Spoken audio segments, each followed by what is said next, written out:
गोल कमरा। दूसरा और आखिरी हिस्सा। अगरचे शाम की चाय पर वो तीनों शहबाज साहब की मौजूदगी में बातचीत में मुहतात रहते थे, मगर फिर भी किसी न किसी बात पर हिना की दबी दबी खीखी गुल खिलाती रहती थी। अक्सर तो शहबाज साहब संजीदा ही रहते, मगर बसा औकात शहबाज साहब के लबों के दरमियान भी हिना की किसी शोख बात पर हंसी की लकीर सी नमूदार हुआ जाया करती थी, जिसे वो फौरन चाय का घूंट लेकर जायल कर दिया करते थे।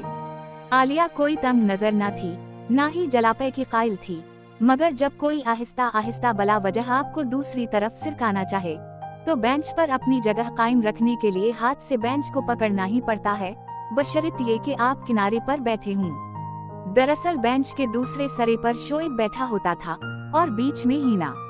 आलिया को खदशा रहता था कि हिना का शोएब की तरफ वाला हाथ पीछे से कहीं शोएब के हाथ में तो बंद नहीं, मगर वो अखलाकी तौर पर पीछे मोड़कर नहीं देख सकती थी।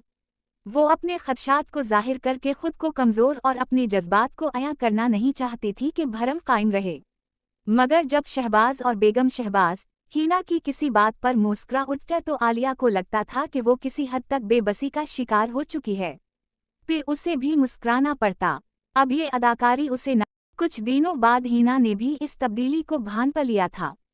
शायद शोएब अभी तक बेखबर था, इसीलिए वो मौका की मुनासिबत से बंगले की दाएं तरफ खामोश बागीचे में हमेशा की तरह हिना से बातें करता दिखाई देता था। आलिया कनखियों से उन दोनों को बोगन वैली वाली खिड़की से देखकर उदास हो जाती।